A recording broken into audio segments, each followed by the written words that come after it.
Assalamu alaikum wa rahmatullahi wa barakatuh.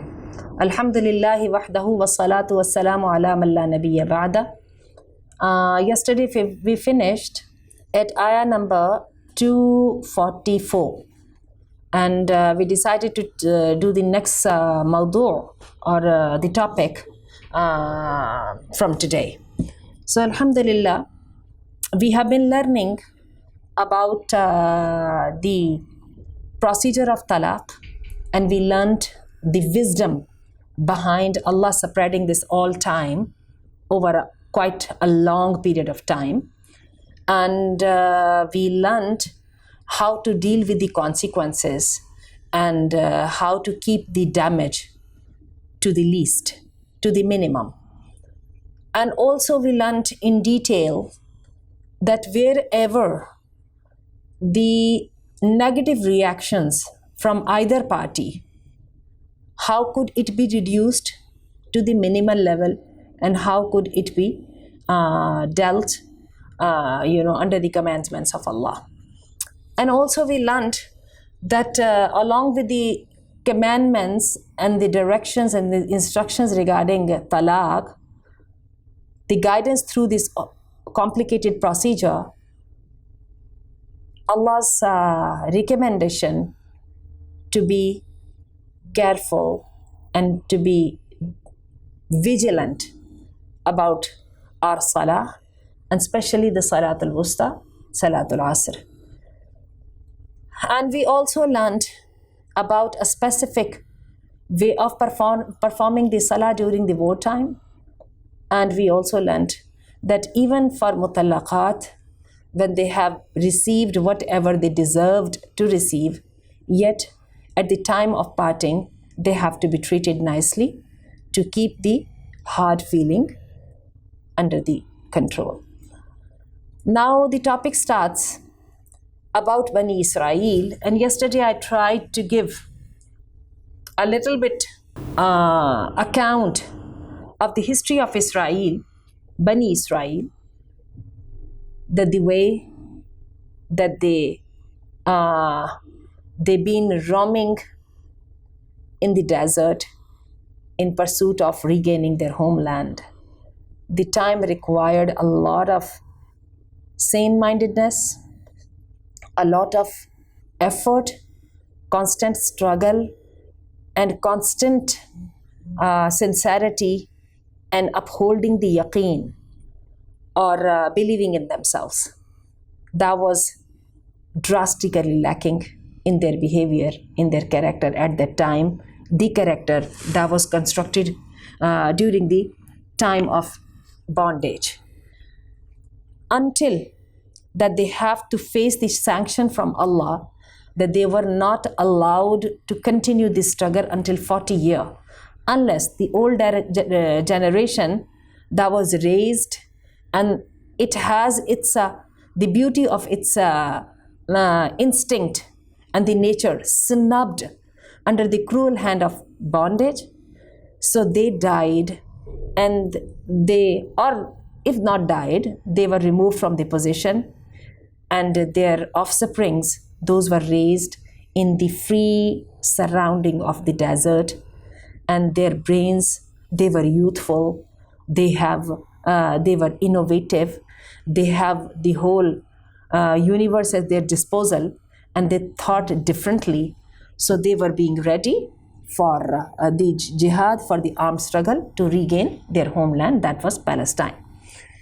And Prophet Musa alayhi salam himself had to face the destiny that he wasn't even able to see the result of his lifetime struggle, and he had to be buried. He had to face the death, and he had to be buried in the desert of Sinai anywhere. And he knew it would happen because the Allah's promise was true, but he wasn't lucky enough to see that lucky moment, that beautiful moment. So at this time, when finally, this generation, it was ready to resume the struggle. So first thing first, they need to have a leader. They could put their trust fully on him. So let's see what happens. We are going to start from the beginning of the second last ruku of Sayaqul Juz Sani, and then inshallah we will start tomorrow from Juz Thalith Sayaqul. No, we will start today inshallah Juz Thalith Tilka Rusul. I will inshallah recite few ayat beautifully and to have the honor to be able to recite the actual wording of Quran. أعوذ بالله من الشيطان الرجيم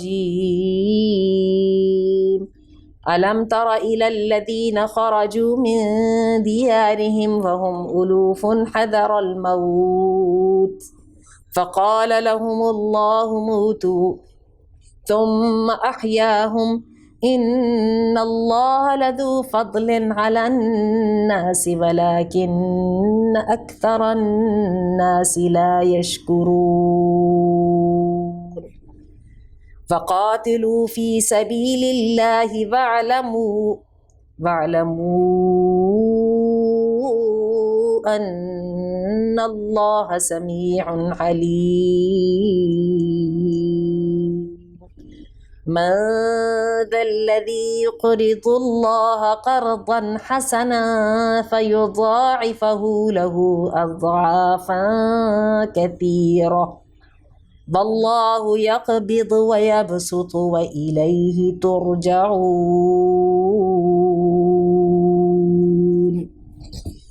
ألم تر إلى الذين, did you see, O Prophet, did you see, إلى الذين, to the people who set out of their homes in pursuit of jihad. Wahum ulufan, and they were in thousands. They were not less in number, but they had the fear of death in their heart. Then told to them Allah, mutu, die. Thumma ahyahum, then Allah resurrected them. First of all, in order to let them face the fear, Allah ordered them to die. They all were dead. Thumma ahyahum, then they were resurrected. Indeed, Allah is the generous, ala nasi, with mercy, with abundance on people. Walakinna, but the most of the people are not grateful. Waqatilu fi sabilillahi. And actually, this story has been mentioned, and suddenly Allah is directing His talk to Muslimin as well, to Mu'mineen, the people of Muhammad as well. وَقَاتِلُوا فِي سَبِيلِ اللَّهِ, fight in the way of Allah. وَعَلَمُوا, and remember that Allah is all hearing and all knowing. مَنْ ذَا الَّذِي يُقْرِضُ اللَّهَ, who is the one who lends the money to Allah as a beautiful loan. Qardan hasana, beautiful loan. Like who makes the charity, who gives the money to Allah in order to take back in manifolds. فَيُضَاعِفَهُ, then Allah will grow it into manifold, growing it a lot in abundance. وَاللَّهُ يَقْبِضُ وَيَبْسُطُ, Allah is the one who tightens the financial situations, and Allah is the one who makes it open, or Allah grants the abundance and the mercy and the barakah. وَإِلَيْهِ تُرْجَعُونَ, and towards Him you will be returning. Now ayah number 246. أَلَمْ تَرَ إِلَى الْمَلَئِ, didn't you see? And now the same topic resumes over here. Okay, in the previous ayah when we learnt about jihad, and also we learnt about spending the money. So we must keep in mind that one of the expenditure of zakah and all the voluntary and involuntary sadaqat, the biggest, one of the big place of spending is the jihad, the fund of jihad. This jihad fund could be to train the soldiers, to facilitate their work, and if in this course, if the soldiers have to be away from their families, or they have to leave the world, they have already offered their lives for Allah, then their families have to be taken care of. All these things, jihad is not a small, it's a full institute. It has all its aspect, and it has all its institutions related to the center of it, and they have to be provided and facilitated in whatever way is possible. So Allah said that anfiqu, make the expenses, spend on this fund. And in the previous ayah, if you better remember, Allah said, وَأَنْفِقُوا فِي سَبِيلِ اللَّهِ وَلَا تُلْقُوا بِأَيْدِيكُمْ إِلَى التَّهْلُكَةِ. Spend in the way of Allah, from your energies, from your time, from your riches. And do not put yourself into the danger of destruction. What destruction? You are not ready for jihad, you are not strong enough, you are not standing on your footing, and you are not strong enough, and the people will know that you are holding on a very thin thread of your life. So they know of your weakness and they will pound on you. And this way you are going to put yourself, your position, your nation, yourself in the destruction. Is kind of inviting the danger to come and strike us. So do not do this. So the same thing that had been emphasized in the previous ayah as well. Now the same topic resumes again. The people from Bani Israel, Alam Tara, I will just read the translation and you will understand now. Did you see ilal mala'i, towards the leaders or the people of position, min Bani Israel, from the notable figures from the Bani Israel, min ba'di Musa, after Musa, إِذْ قَالُوا لِنَبِيٍّ لَهُمْ أَبْعَثْ, when they demanded their prophet to assign a malika, a king for them. Basically, the king means the one who could lead their armed struggle. نُقَاتِلْ فِي سَبِيلِ اللَّهِ, so that we can fight in the way of Allah. Again, we are deprived of our homes, our riches, our blood, and our honor. But in order to save them, in order to defend for them, this is the way of Allah. Sayyidina Umar bin al-Khattab said that the first choice of mine is to struggle in the way of Allah and die in this struggle. And the second choice is that my home or my belonging and property is in danger and I am dead and I get died in struggling to save that. So this is the jihad fi sabilillah, to save your identity, your belongings, to restore your position in the worldly eyes. نقاتل في سبيل الله, we will fight in the way of Allah. قال هل عسيتم, the prophet. So we are understanding they had the leader, but that was the spiritual leader. So they needed someone, commander, their prophet. He asked them, هل عسيتم, what do you think? In kutiba alaykum al-qitalu, if the jihad is become binding on you now, Allah tuqatilu, and you don't fight, you don't carry out the command. Qalu, they said, وَمَا لَنَا, what, how come? Allah nuqatila, that we do not fight in the way of Allah. وَقَدْ أُخْرِجْنَا, and we are driven out of our homes and our kids. We were harmed. Our belongings were taken away and our kids were murdered. So why wouldn't we make the fight? فَلَمَّا كُتِبَ عَلَيْهِمُ الْقِتَالُ, and then Allah ordered the commandment of jihad. تَوَلَّوْا, they all turned away as it was expected. The Nabi already knew and he asked them, he warned them actually, that you are asking for something that you are not going to have easily. So all of them, they turned away, إِلَّا قَلِيلًا مِّنْهُمْ, but very little from them. وَاللَّهُ عَلِيمٌ بِالظَّالِمِينَ, and Allah is the knower of the transgressors. Allah knows who crosses the limit. Zulm versus adl. Adl means to put everything on place, and zulm is just to cross the limits. وَقَالَ لَهُمْ نَبِيُّهُمْ, and said for them, نَبِيُّهُمْ, their prophet, Inna Allah, indeed Allah, qad ba'atha, he has appointed for you Talut, Malika, as king, the leader. Okay. Then on their demand, Then according to Allah's revelation, the Nabi declared Talut, one of a very prominent person from Bani Israel, as the leader. قالوا أَنَّا يَكُونُ لَهُ الْمُلْكُ عَلَيْنَا. They all said, how come? How could he be a leader over us? And we deserve more with the leadership comparing to him. وَلَمْ يُؤْتَ سَعَةً مِّنَ الْمَالِ. And he is not granted much of the riches. Okay, let us try to understand this. This is not something new. What do you think of our representative? Those are being elected on the vote of public masses. They reach to the parliament and the assemblies. First thing first, they have to be very influential and they have to be the people of means. If they do not have the resources, they will never be able to reach in the assemblies.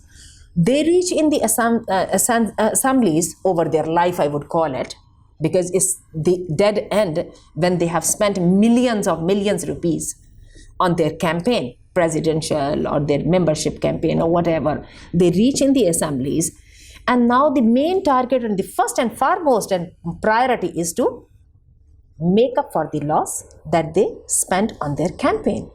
And even, to have it double-fold, not many-fold. People come with one factory or one mill, with one industry, and when they are leaving the assemblies or they are leaving their seats, that they have to be having tenfolds of what they were entered with. Okay, so actually Talut, he was not from the batch of those politicians or diplomats. He actually was just a random guy who was talented enough. So the thing is, Talut was not from that batch of influential or diplomatic people. He was just a person with talents, with knowledge, and he was capable enough. And there must be so many other things associated with him, that Allah and His Prophet, they both decided about him to be the leader of the nation for this noble task of jihad. So let's see what happens. وَقَالَ لَهُمْ نَبِيُّهُمْ, and said to them their Nabi, إِنَّ اللَّهَ, indeed Allah has appointed for you Talut as leader. قالوا, they said, أَنَّا يَكُونُ لَهُ الْمُلْكُ عَلَيْنَا. How could he be a leader over us and we deserve more with the leadership? وَلَمْ يُؤْتَ سُعَةً مِّنَ الْمَالِ, and he doesn't have many means and resources. قَالَ إِنَّ اللَّهَ اصْطَفَاهُ عَلَيْكُمْ. Allah said, or the Prophet said, on behalf of Allah, indeed Allah has selected him over you. وَزَادَهُ بَسْطَةً, and Allah has granted him abundance. فِي الْعِلْمِ, in knowledge. He is a knowledgeable person, wise person. وَالْجِسْمِ, and he has his body faculties fully functioning, energetic, proactive, and capable person. وَاللَّهُ يُؤْتِي مُلْكَهُ مَنْ يَشَاءُ, and the above all, last but not the least, Allah grants his leadership whomever he wants. Wallahu wasi'un alim, and Allah is having all the abundance and he is all knowing. Let's see.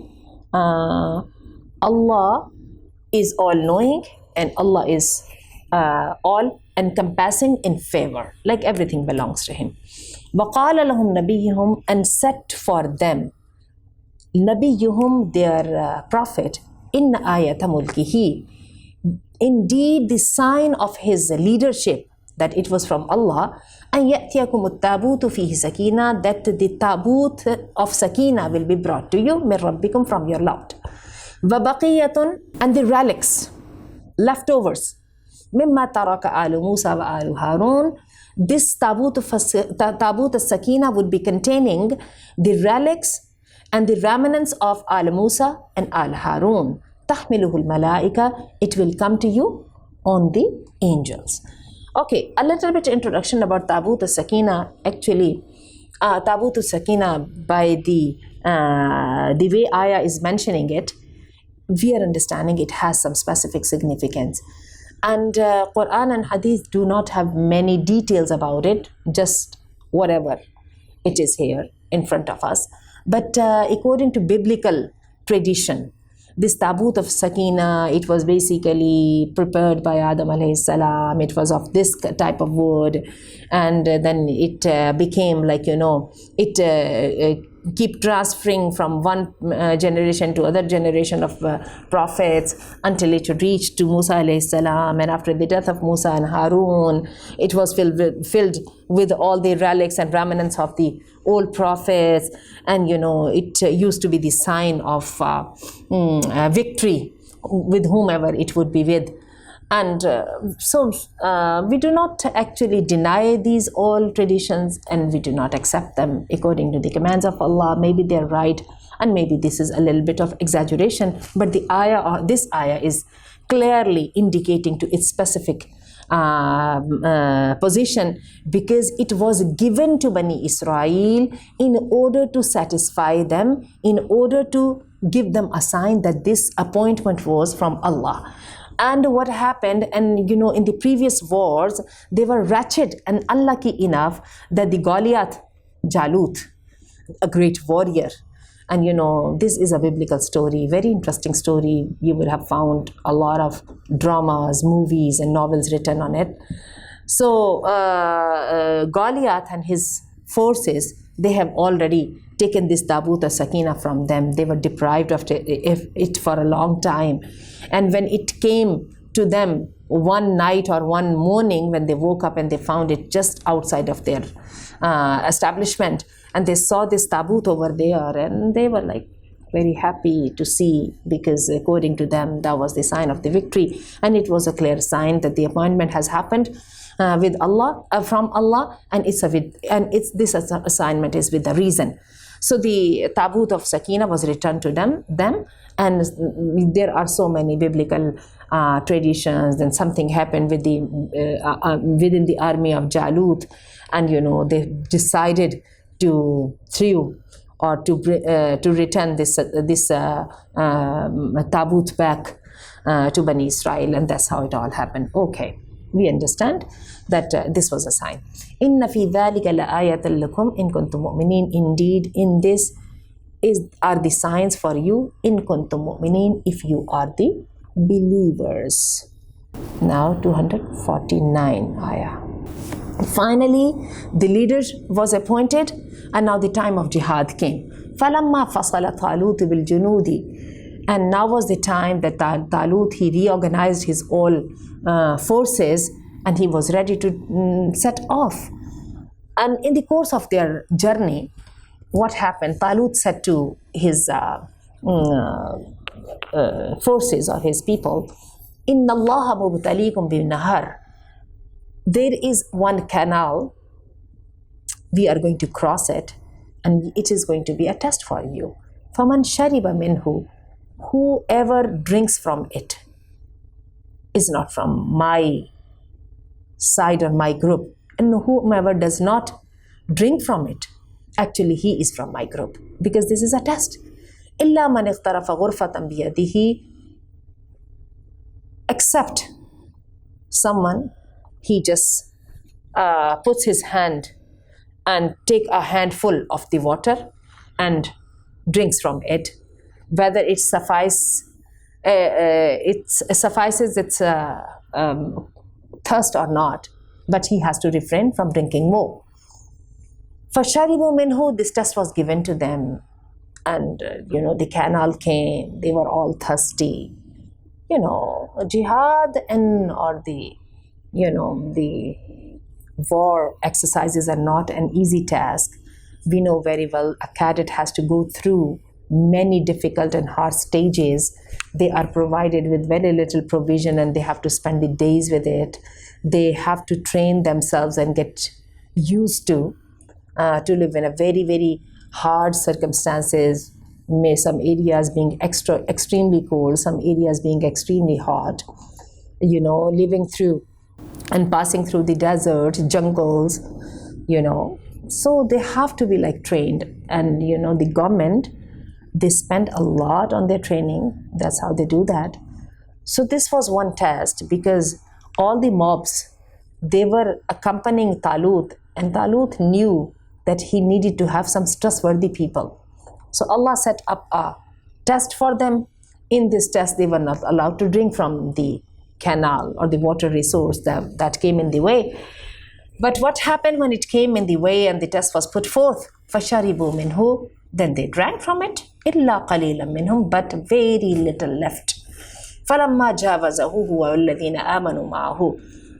When they got across it, they crossed it all.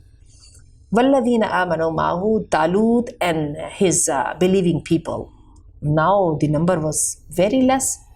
All the ones, those transgressed and disobeyed, they were lying in the bank of the canal and they could not even join them. And very little number was left.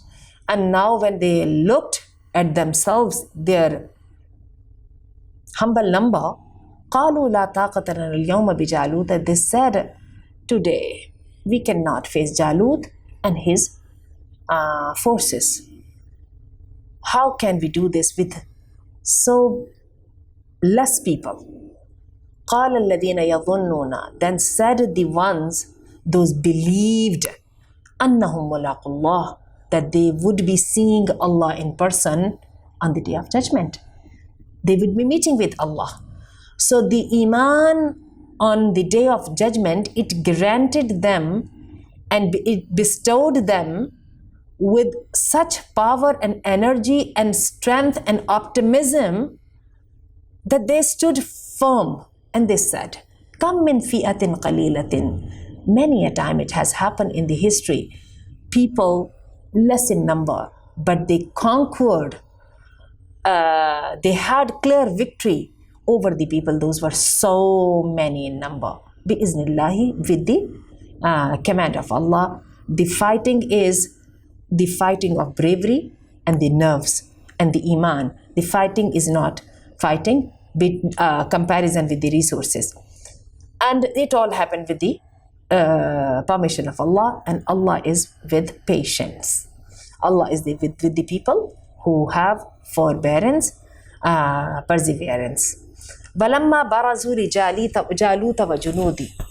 And now the time came when these all forces, they confronted Jalut and his forces. Again, in the history, Jalut was a great warrior. He used to come in the battlefield drowned in iron armors, and he would be fierce warrior, and he had a lot of number, and he was kind of a superpower of the time. And the Talut and his small group, they were confronting him. And what happened? Balamma barazu, that they confronted Jalut and his forces. قالوا ربنا أفرغ علينا. They said, "Oh Allah, put upon us, pour upon us, sabran, patience." Again, patience is the steadfastness. وَثَبِّتْ أَقْدَامَنَا. Solidify our footsteps. وَانْصُرْنَا. And help us عَلَى الْقَوْمِ الْكَافِرِينَ. On the nation of kuffar. Then what did they do? What was worthy to do? That was to put their hopes in Allah, and they asked Allah to grant them the sabr and to solidify their footsteps and to help them on the kuffar. فَهَزَمُوهُمْ بِإِذْنِ اللَّهِ. Then they defeated them. Talut and his forces defeated Jalut and his forces. بِإِذْنِ اللَّهِ, with the command of Allah. وَقَتَلَ دَاوُودُ جَالُوتَ. And Dawood killed Jalut. فَآتَاهُ اللَّهُ الْمُلْكَ وَالْحِكْمَةَ وَعَلَّمَهُ مِمَّا يَشَاءُ. And Dawood alayhi salam, he was responsible to murder Jalut, and Dawood was granted from Allah the kingship and the wisdom, and Allah granted him the knowledge, whatever he wanted. Now, the introduction of Dawood alayhi salam comes up here. At that time, Dawood alayhi salam was just a youthful and a very young boy. According to the Israeli traditions, he was, I guess, the youngest of 10 or 12 or 16 brothers. All the brothers were partaking in the jihad with Jalut and his forces, and he was just used to take care of the sheep and goats of his father, and usually he wouldn't have anything except for a flute, as well as one, what do we call it, sling. Usually the kids, they have to throw the pebbles on to aim them on different directions.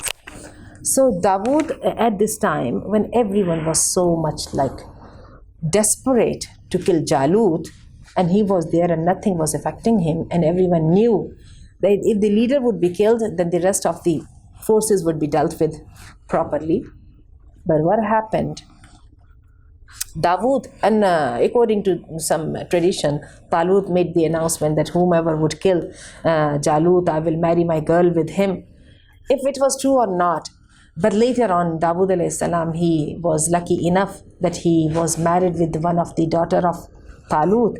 And after the death of Talut, Dawood alayhi salam took over the kingdom. And that's how the great time of Bani Israel started.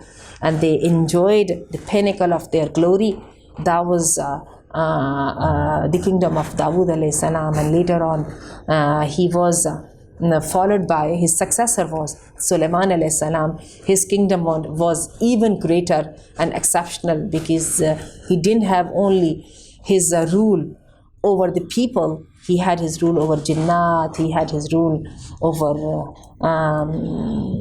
animals, insects, even on the winds.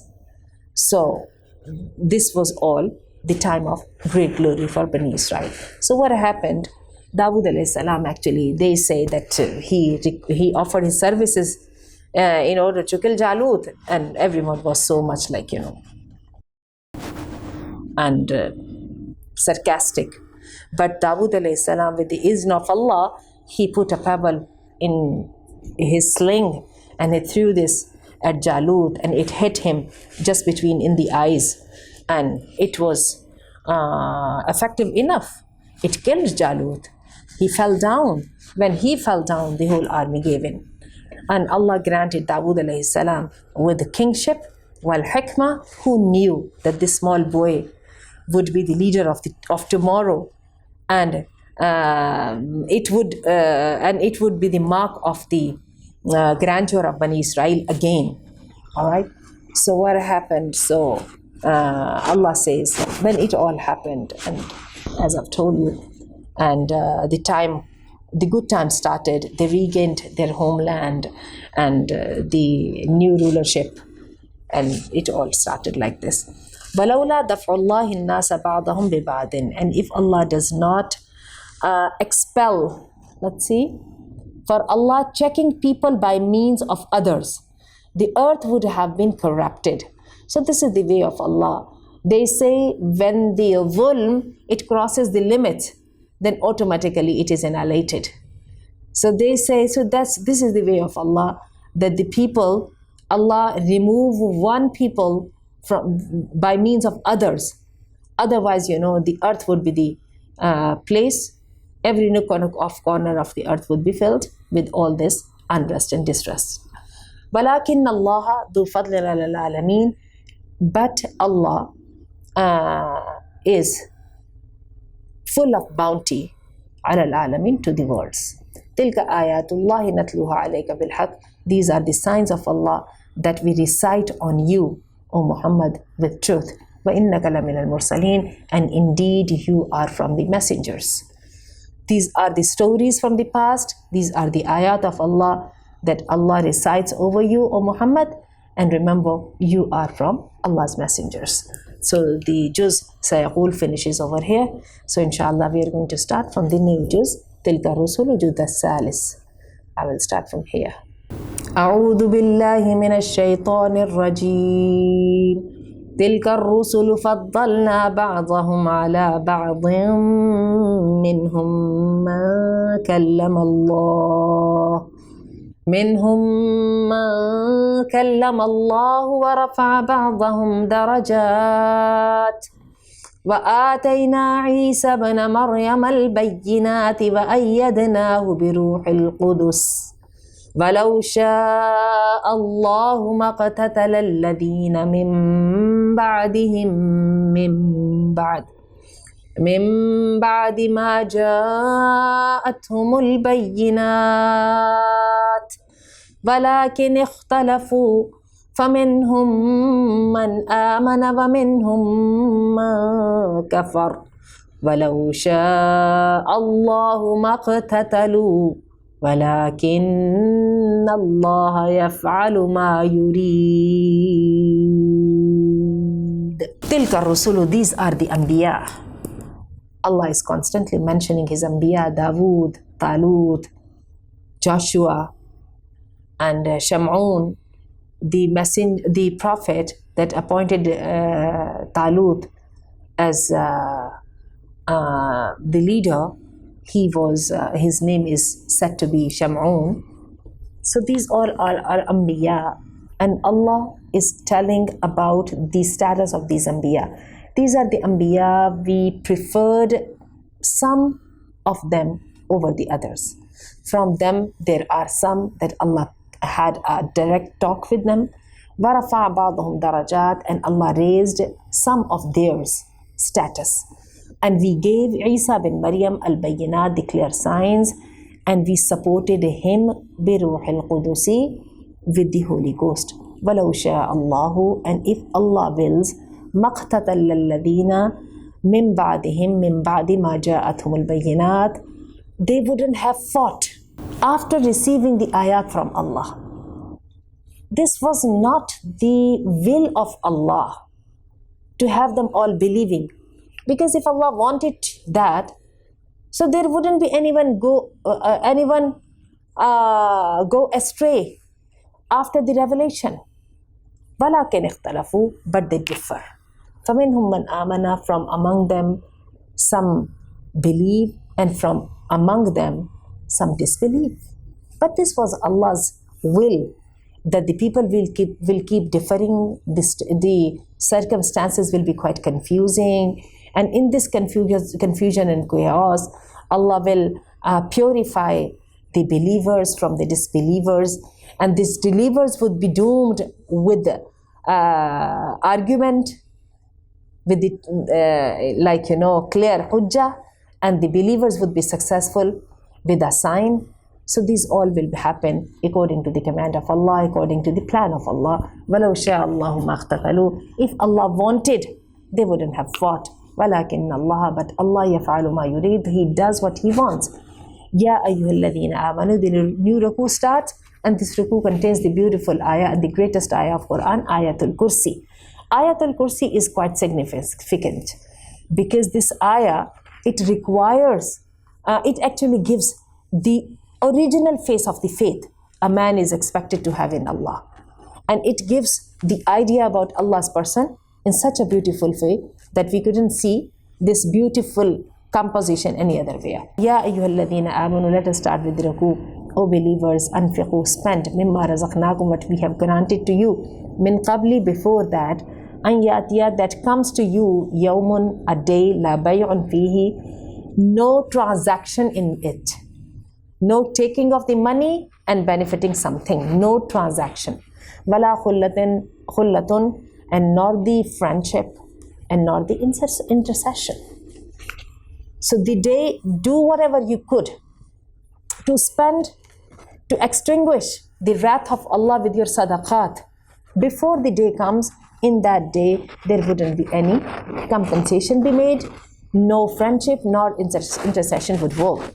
وَالْكَافِرُونَ هُمُ الظَّالِمُونَ, and kuffar, they are the transgressors, the ones those cross the limits. Allahu la ilaha illa huwa al-hayyul qayyum.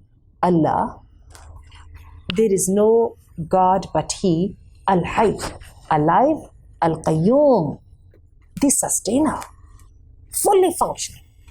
We have to understand this concept, and there are rawayat, ahadith, that Ismul Azam for Allah, apart from His personal name Allah, many of the ahadith, they denote that the Al-Hayyul Qayyum is the Ismul Azam, and according to ahadith, whoever makes the dua by using this name, Allah grants his wishes and his dua.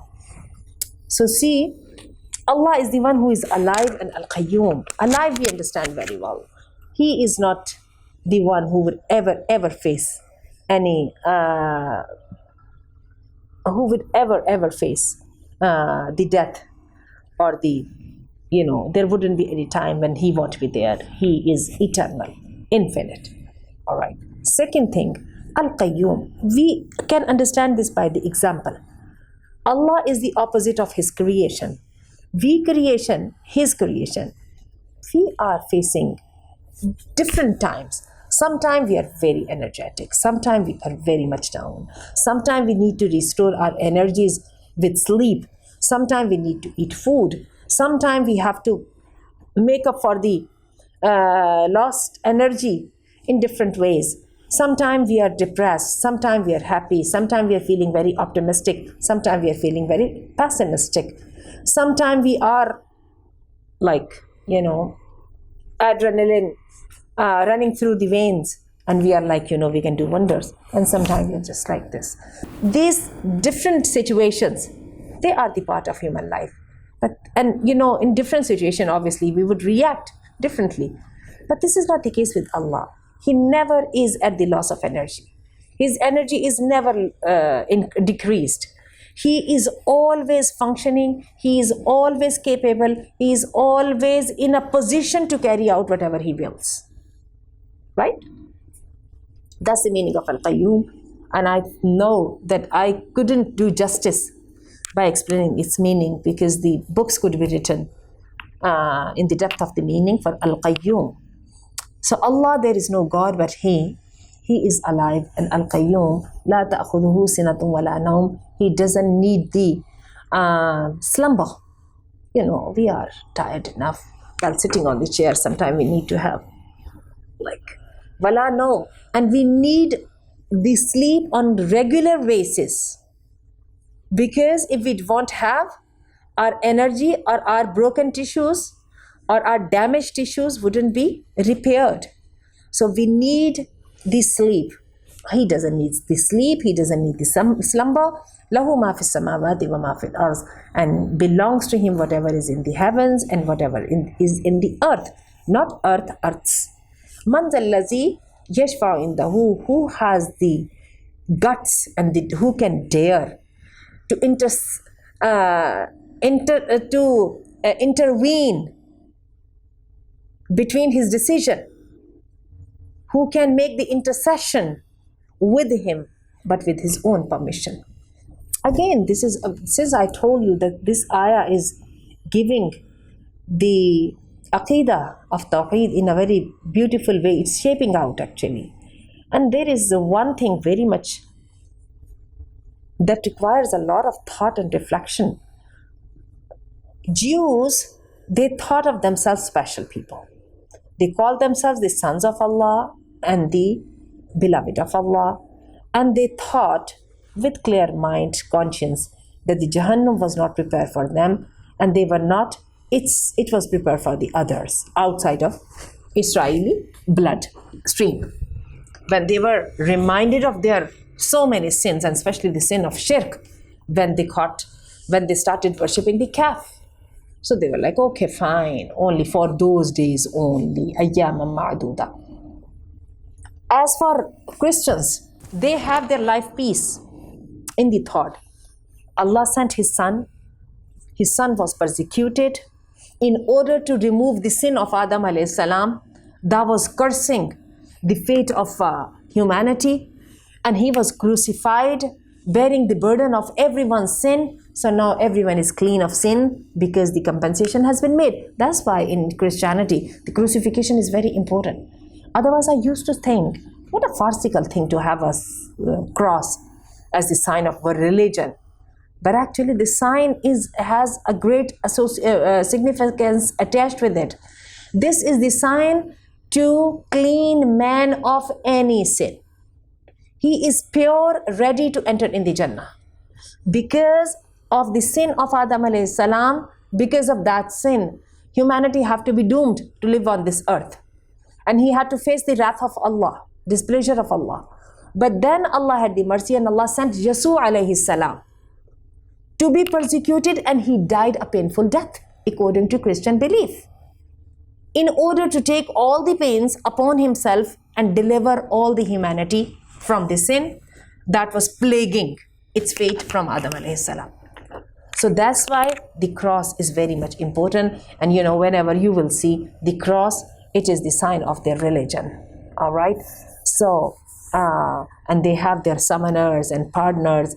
Still, if someone commits a sin, enough, go into the church, make the confession in front of priest, and then pay some money. There are different rates for different crimes, and then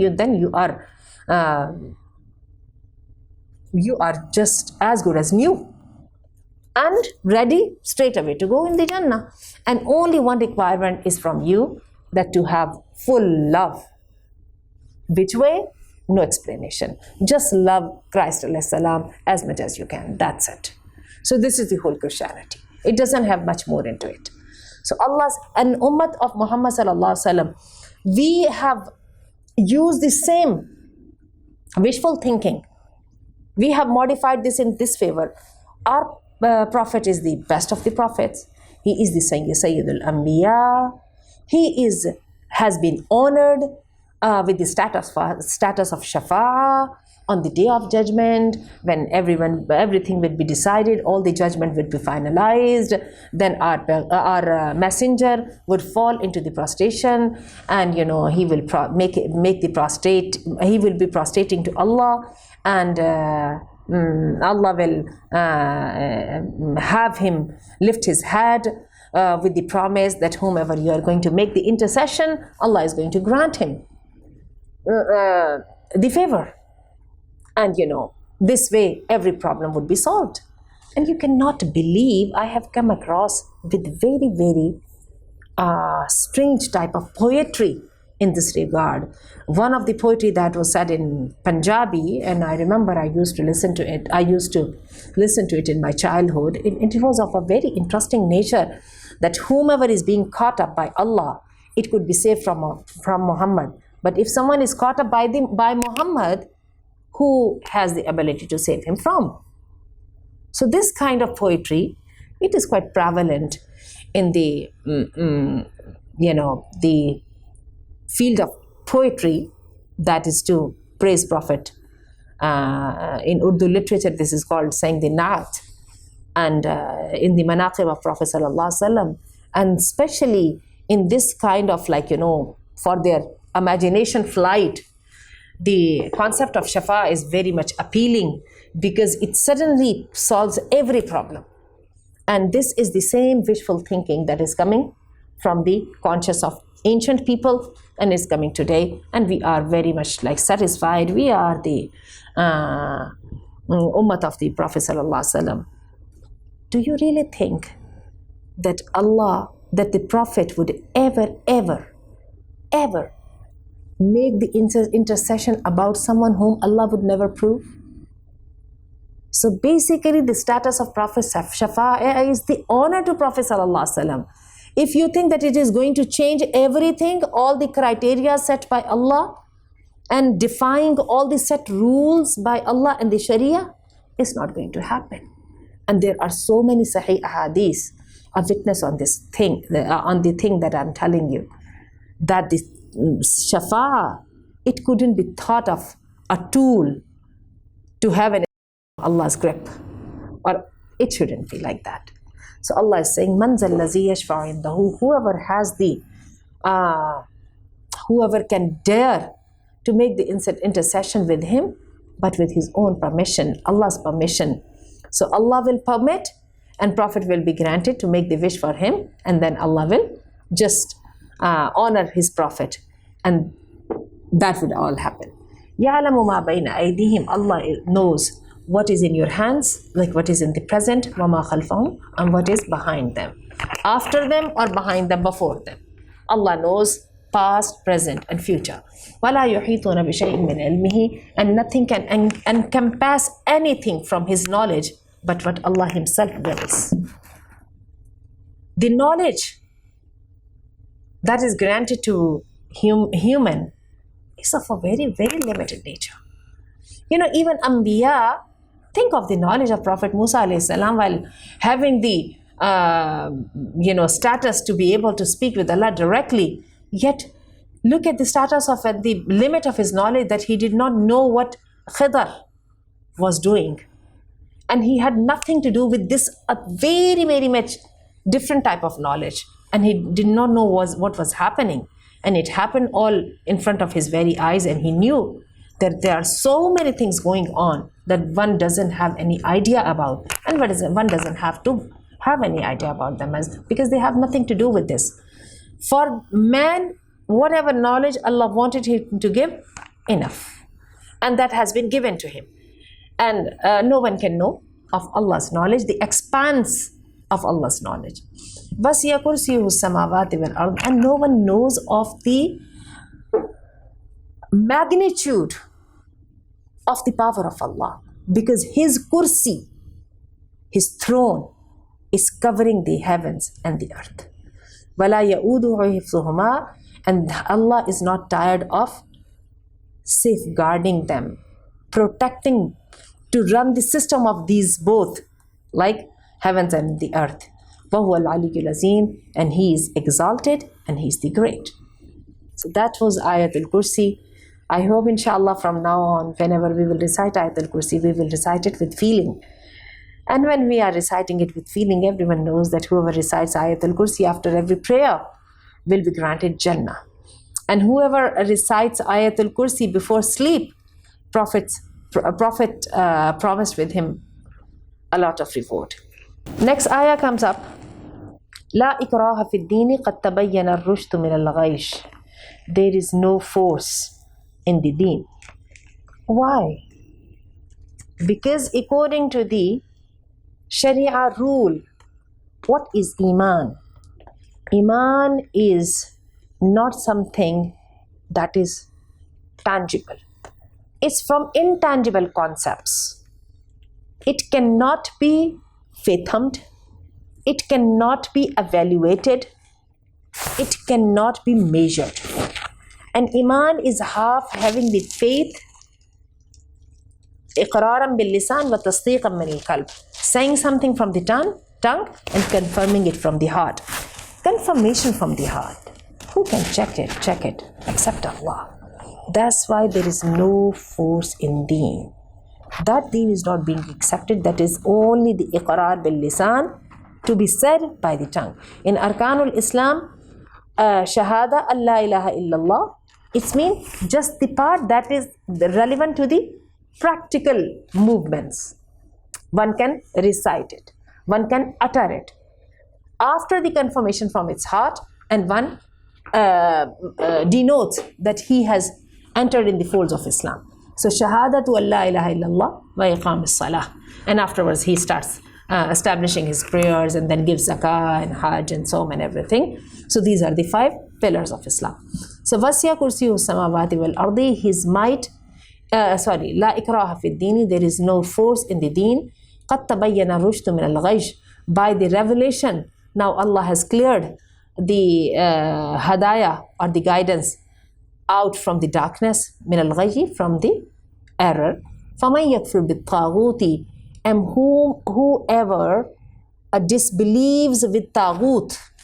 Taghut is the name of Shaitan, and Taghut is everything with the inclusion of Shaitan that stops you from the way of Allah, that have you to disobey Allah, to cross the limits, not to care of Allah. Anything that distracts you from the path of Allah, wavers you from your Iman, that is Taghut.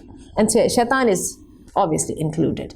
So whoever disbelieves with Taghut, he sets or he pushes Taghut aside, وَيُؤْمِن بِاللَّهِ, and believes with Allah, فَقَدْ اسْتَمْسَكَ بِالْعُرْوَةِ الْوُثْقَى, then he is the one like someone in the turmoil of a tempest, and for his dear life he happens to hold a big ring that is attached with a very strong wall. He holds this ring and he stables himself.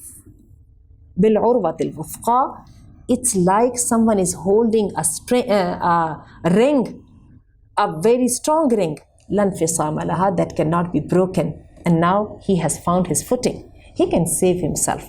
Wallahu Sameen Alim. And Allah is all listening and all knowing. Comparing to this ayah, it is reminding me of very beautiful ayah in Quran in Surah Al-Hajj.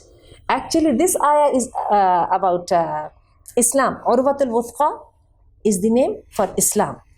That in this confusion and chaos of this life, if one can keep holding the Islam, then actually he has some footing, some strong footing in this dunya. And the one who is not able to do so, what is his condition? That is very much clearly, very picturesquely depicted in Surah Al-Hajj. وَمَنْ يُشْرِكْ بِاللَّهِ فَكَأَنَّمَا خَرَّ مِنَ السَّمَاءِ. Whoever makes the partner with Allah, his relationship with Allah is weakened, and he has associated himself with the partners of Allah. فَكَأَنَّمَا خَرَّ مِنَ السَّمَاءِ. His example is like he has fallen off from the heaven. فَتَخْطَفُهُ الطَّيْرُ.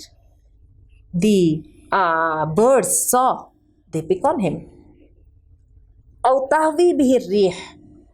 The wind blew and took him here and there along with its course. So basically, the one who is fallen from the grace of Allah, he is not the part of Allah's group anymore. He is like, in the whirlwind, where he could not steady himself at all. And he does not find any footing. He is for everything. While the one who is keep holding a strong ring, al-urwat al-wuthqa, he is a very much stable person who knows and who has a clear thinking. Wallahu Sameen Alim. And Allah is all hearing and Allah is all knowing. 257. Allahu waliyul ladhina amanu. Allah is the friend of the believers. Yukhrijuhum, he takes them out from the darkness ila nur, towards the light. Walladhina kafaru, and the disbeliever, awliya'uhum at-taghutu, their, and the disbelievers, awliya'uhum, their friends are the taghut. Yukhrijunahum min an-nur ila adh-dhulumat, they will drive them out of the light towards the darkness. Taghut, what would they do? They would deprive them of anything good, any morsel of guidance and hadaya, and they will throw them into the darkness. Ulaika ashabun nar, these are the people of fire. Hum fiha khalidun, they will live in it forever. Alam tara ila alladhi hajja Ibrahima. The new ruku starts, and this new ruku is telling us about the story of Ibrahim alayhi salam. Ibrahim alayhi salam, a very interesting figure in the history. First of all, he could not compromise what was happening in his own household. He was living in the rulership. That was the rulership of the superpower. That superpowers, he thought of himself as God, Namrud. And he would make people to worship him, because he was the God according to himself. And Ibrahim's father, he was his minister of religion and all these religious activities. And Ibrahim, when he opened his eyes, he saw his father, his home, personal home, the home for issuing the rulings regarding religious matters, to run the temples, to have the control over the destinies of the people. And at this time, Ibrahim, he thought and he compared false god with the real one.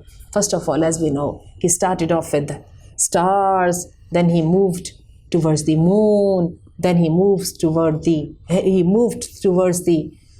sun, and he ended up and he concluded that none of them was worthy of worship, only their creator. And then he said at this point clearly with his people, he has nothing to do with them because his beliefs are totally different. And he was just a boy at that time. The boy in the thinking stage. He thought and reached to the conclusion without any guidance. And that was the time then when he would have challenged, he would have talked his thoughts out among people, and people started to tell on him to the officers, people of position. And one day he was invited to have a dialogue in the court of the king of the time, Namrud, who thought of himself as God. And Namrud, he thought of himself in full control of people's life. So he had Ibrahim on his rebellious thought to talk with me, to confront me. And Ibrahim confronted. And I think after this talk, Ibrahim would return home and then he would be having a talk with his father. Or maybe he would have done that breaking of the idols in the temple episode. And later on, he was thrown in the fire. And maybe after that, he dialogued with his father, where his father would have thrown him out, kicked him out of home, and he would have gone on his own way. And the rest of that story. So let's see what happens. Alam tara, did you see, ilal lazi, to the one, hajja Ibrahima, who fought with Ibrahim regarding his Lord. So there was an open dialogue, right? A challenge in the court of Namrud. Ibrahim stood there to fend his beliefs, and all talk was about the reality and actuality of the real creator. So they had an argument. Ibrahim said, the one who dared to argue with Ibrahim about his Lord, an atahullahu mulk, that Allah granted him the kingship. He was very much proud king without knowing where this kingship came from. إذ قال Ibrahim, when said Ibrahim to him, Rabbi alladhi, my Lord is the one who yuhyi wa yumeet, who resurrects, who grants the life, and who takes the life. The people are dead on his command. Qala, he said, what is so special? Ana uhyi wa umeet. I can grant the life to people and I can kill them. This death sentence is in my hand. Okay, Ibrahim had to think of another argument. Qala Ibrahim said, فَإِنَّ اللَّهَ يَأْتِي بِالشَّمْسِ مِنَ الْمَشْرِقِ. Indeed, Allah, my Allah, He brings the sun every day from the east. He has created everything. He has set up a system. You do one thing. Don't create a new thing. Don't innovate something. Instead, just change the course of the day, that bring the sun from the west today. فَبُهِتَ الَّذِي كَفَرَ. The disbeliever, the king, he didn't have the answer. He stood there speechless. وَاللَّهُ لَا يَهْدِي الْقَوْمَ الظَّالِمِينَ. And Allah does not guide the nation who are the wrongdoing. Okay. So Ibrahim's dialogue in the court of Namrud. Now, أَوْ كَالَّذِي مَرَّ عَلَىٰ قَرْيَةٍ. Again, very interesting story about Prophet Uzair alayhi salam. Prophet Uzair alayhi salam, just like Christians, they think of Isa alayhi salam as the son of Allah. Jews, they have the same belief regarding Uzair. They think that Uzair is the son of Allah. Actually, Uzair alayhi salam was a very prominent and distinguished prophet among them, who was a reformer. And Bani Israel restored some of their glory, past glory, in his presence. He guided them. He actually led them out of misery towards the victory again. So again, so he was a great leader as well as the prophet. And you know what happens? The leaders, the first thing, what do you think a leader should possess? That is the belief. That is the confidence. If he has beliefs in his dreams, then only he can lead his people. If he himself is doubtful and he himself is not capable of looking at the heights, new horizons, he can never be able to. So what happened, Uzair alayhi salam, and Uzair alayhi salam is mentioned in Bible with the name Prophet Azra. You can find this easily. So Prophet Uzair alayhi salam, he came in the time of misery in which Bani Israel, they were facing the worst of days. And Prophet Uzair, he knew he was one of them. He knew the time was to step up and put your foot down, to regain your status among the nations of the world. But how? Everything was so much fallen apart. Destruction was everywhere. And Uzair alayhi salam, he needed to believe in himself, to restore his confidence. Despite he was the messenger of Allah, but these things, they require a little bit more. So what happened? Uzair alayhi salam, he passed by a city and he saw the city was just gone, destruction everywhere. There was no sign of hope that it ever would be able to restore. No. So Uzair was very much sad. How could this be happening? This can never happen. One is gone, cannot be brought to life again. But Uzair didn't know that Allah had the power, and he had to witness and experience Allah's power so that he can, having strong belief in himself, and then he could pave the way for his people to believe in his dreams. And this is the way of Allah, the sunnah of Allah.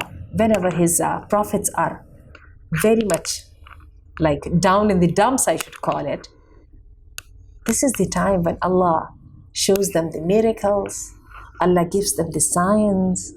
Think of Prophet Muhammad sallallahu alaihi wasallam.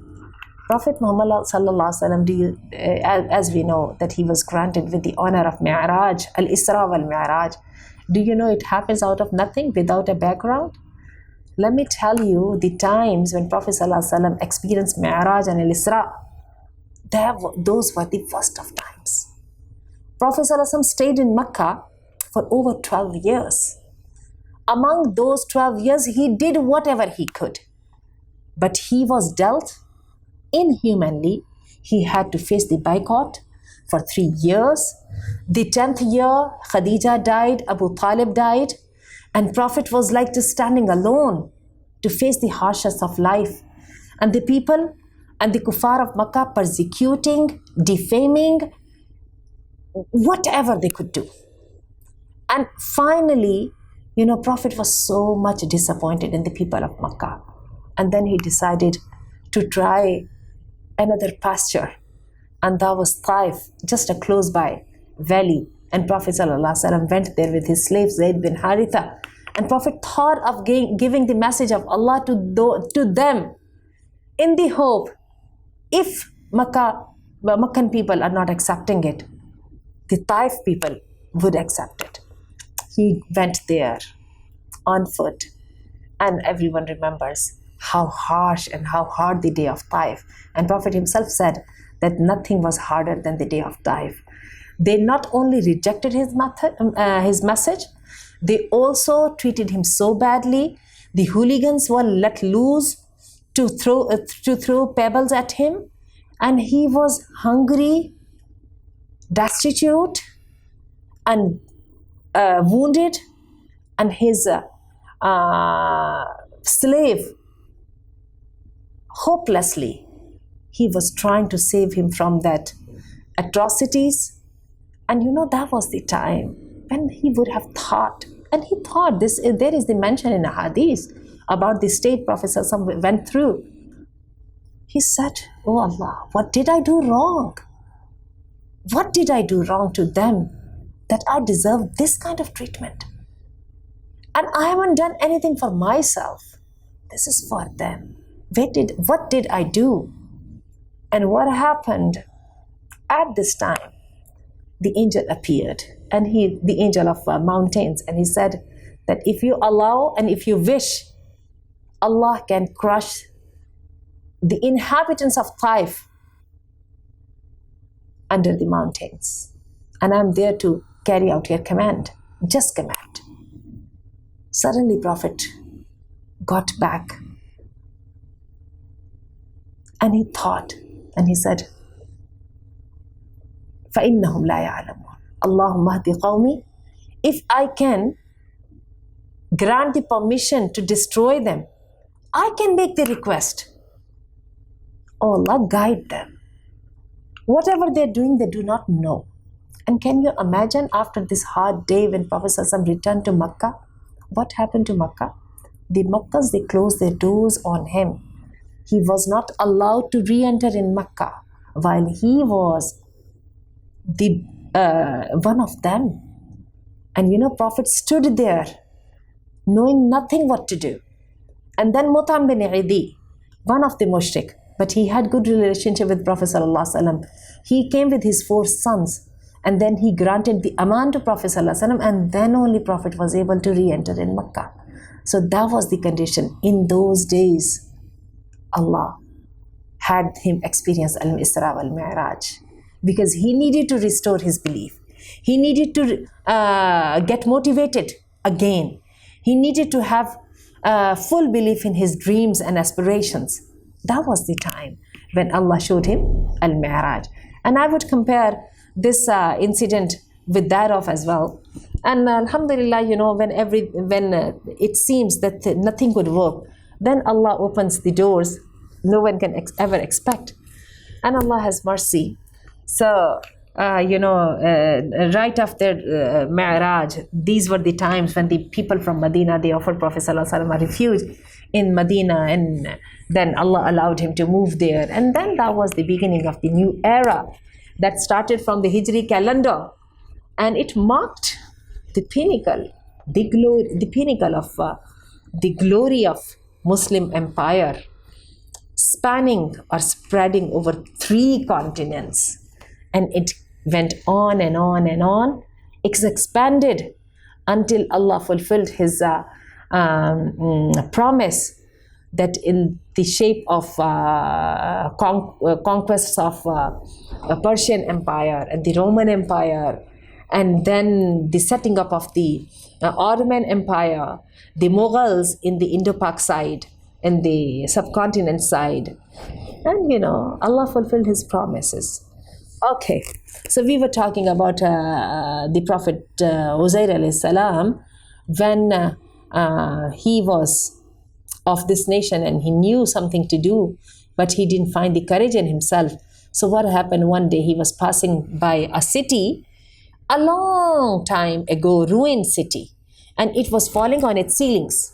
Like everything was already gone. It was not populated, and everything was all broken, and nothing was like, it was only giving the signs of a long time before some remnants or some signs of life in it. Otherwise, it was all dead. So Uzair thought, Anna yuhyi hadhihi Allahu ba'da mawtiha. How would Allah restore, or how would Allah resurrect this kind of destruction after its utter death? Then Allah decided to show him a miracle. فَأَمَاتَهُ اللَّهُ مِئَةَ عَامٍ. Then Allah had him died for 100 years. He would have slept, and he continued sleeping for 100 years. ثُمَّ بَعَثَ. Then Allah granted him then Allah woke him up. قَالَ كَمْ لَبِثْتَ. And Allah asked him, how much did you stay here? قَالَ لَبِثْتُ يَوْمًا أَوْ بَعْدَ يَوْمٍ. He said, I would have stayed 1 day or a part of the day. Maybe if I was tired enough that I'm sleeping today and I'm waking up tomorrow at the same time. Or if I slept in the noon and I'm waking up in the night. Or if I'm sleeping in the morning, I'm waking up in the evening. What else could be possible? قَالَ بَلْ لَبِثْتَ. Allah said, indeed you have slept here for 100 years. look at your food and your drinks. Lam yatasanna, they are not corrupted. They are not stale anymore. They are as fresh as you brought them. Nothing happened. They have not gone bad. Wanzur ila himarika, and look to your donkey that you brought, you were riding on it. وَلِنَجْعَلَكَ آيَةً لِلنَّاسِ, and we will make you the sign for the people. Look towards the bones. When he looked at the donkey, his bones were all scattered there. A clear sign of the time past, time of 100 years past on them, and in front of his very eyes. Allah showed the Prophet Uzair, وَانظُرْ إِلَى الْعِزَامِ, look to the bones, كَيْفَ نُنْشِزُهَا, how we collect them, ثُمَّ نَكْسُهَا لَحْمًا, and how we dress them with the layer of meat. So the donkey became alive in front of his eyes, and he knew Allah could do that.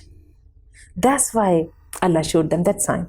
Try to recall that the same sign when Allah showed Bani Israel, when Allah ordered them to slaughter the cow, when they slaughtered, and Allah showed them the miracle that the piece of cow was touched to the dead body and the dead became alive, and he told of his murderer, and then he died again. So Allah said, I wanted to show them that Allah could resurrect the dead. So Prophet Uzair, he saw this all. فَلَمَّا تَبَيَّنَ لَهُ, when it became all clear for him, قَالَ أَعْلَمُ, he said, he proclaimed, now I know. The belief and the confidence was restored. He was motivated enough that he proclaimed, أَعْلَمُ, I know now, أَنَّ اللَّهَ عَلَى كُلِّ شَيْءٍ قَدِيرٌ, that Allah is having the control over everything. And this kind of experiences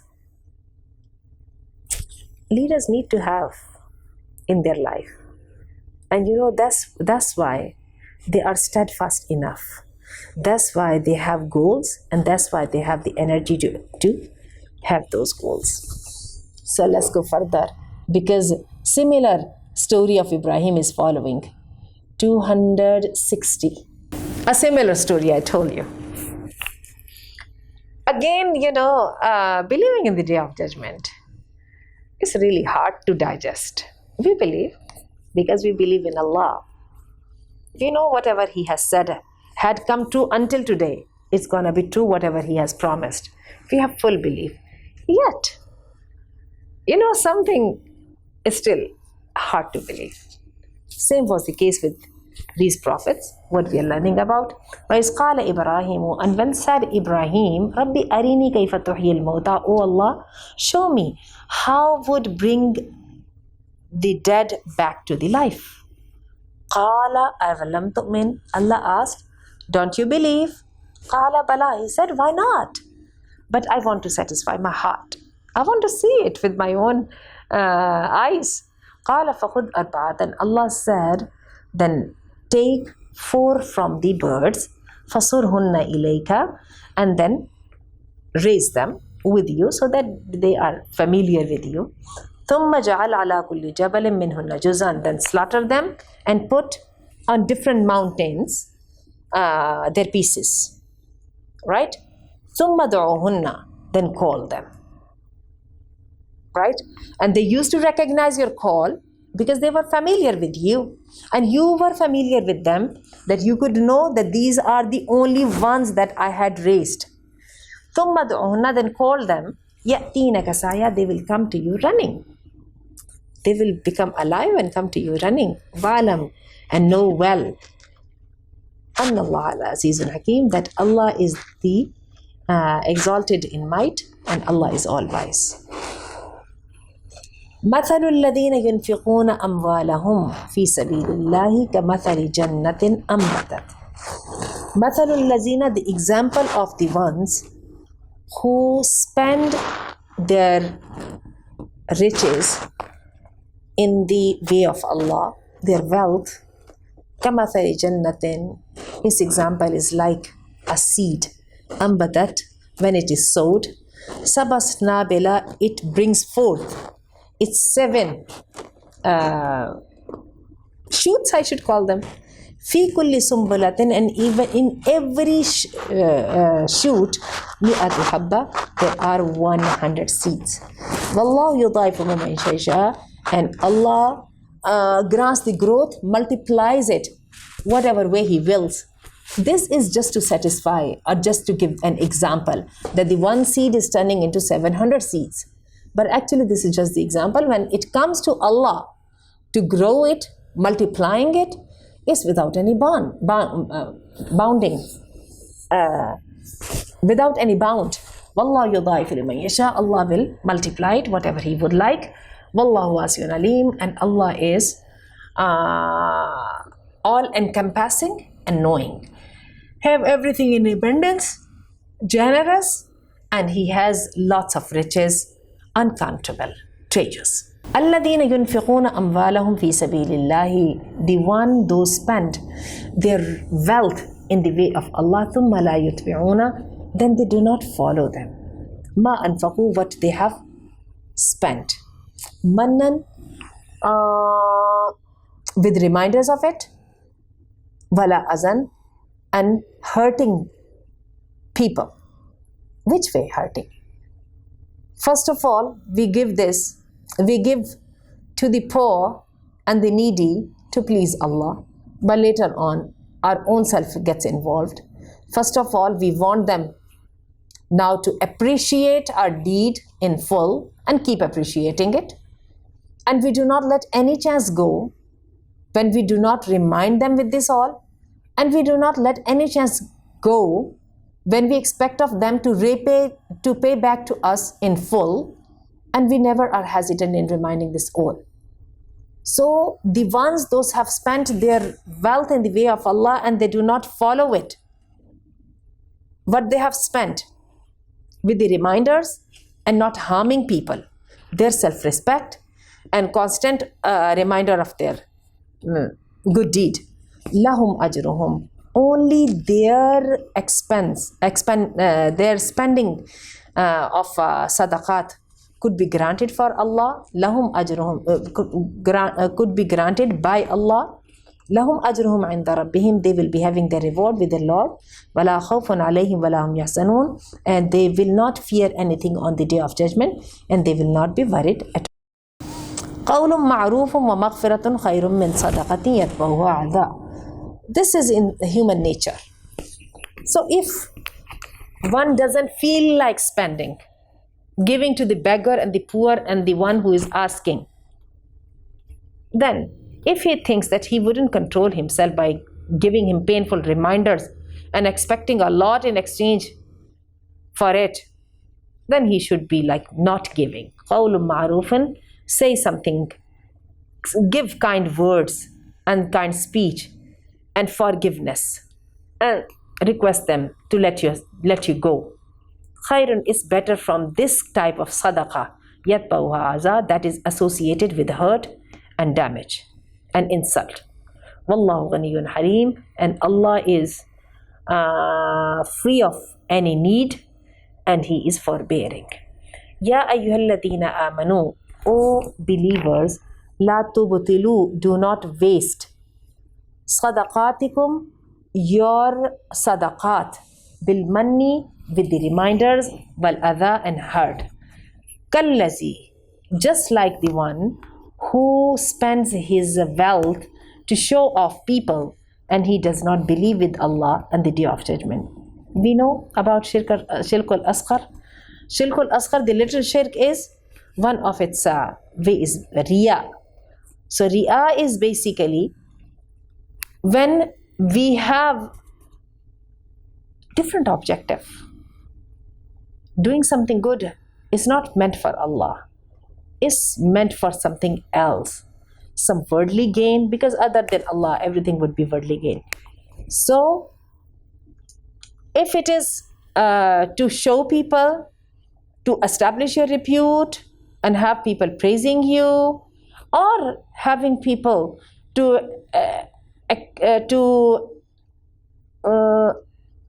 admit and sing the praises of generosity, and in exchange you would be expecting something from them, and they feel themselves bound to do that because once you did good to them.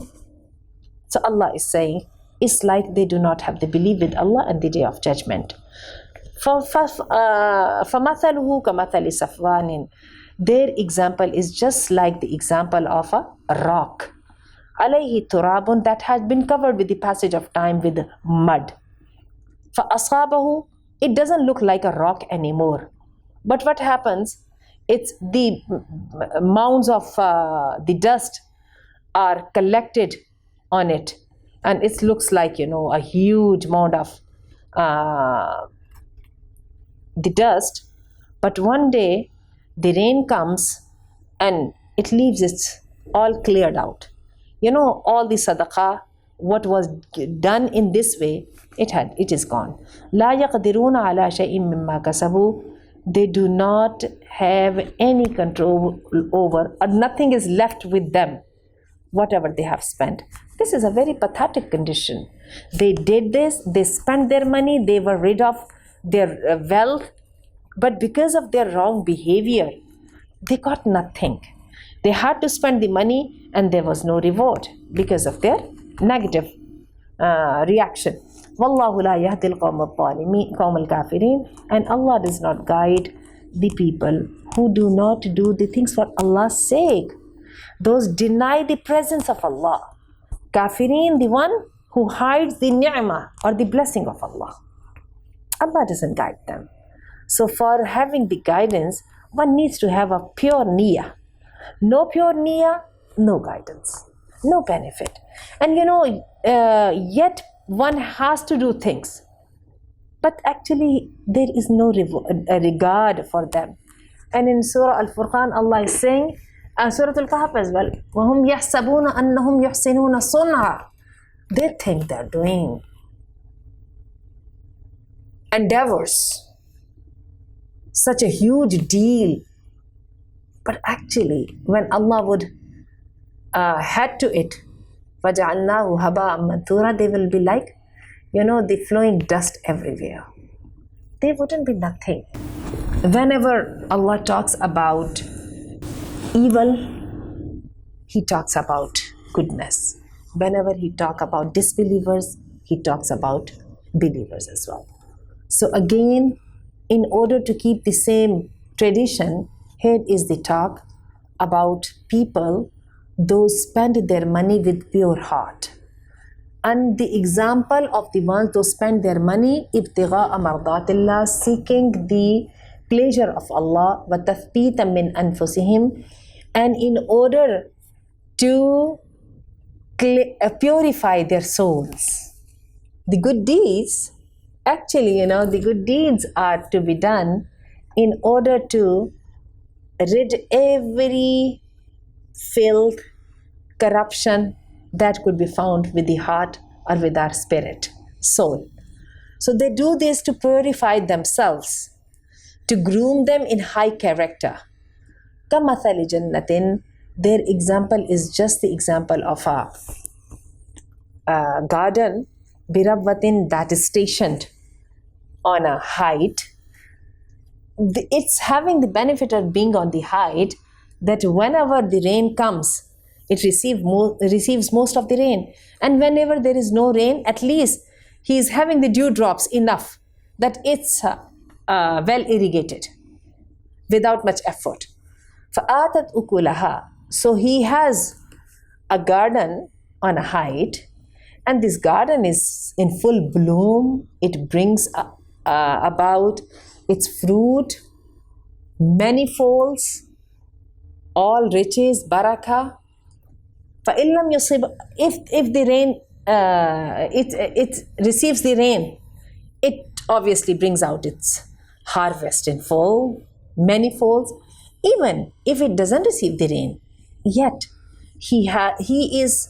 the garden is high enough that it receives the dewdrops, the morning dews, and it has been fully or sufficiently irrigated, so it never is short of dampness or wetness. Wallahu bima ta'maluna basir. And indeed Allah, what you are doing is all seeing. Ayawaddu ahadukum.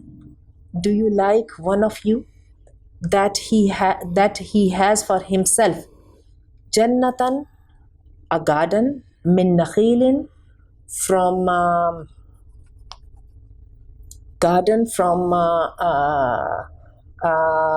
the palm trees, wa a'nabin, and the grape trees, wa tajri min tahtiha al-anhar, and flows beneath it the water canals, fountains, lahu fiha min kulli samarat, and he receives the honor of the garden.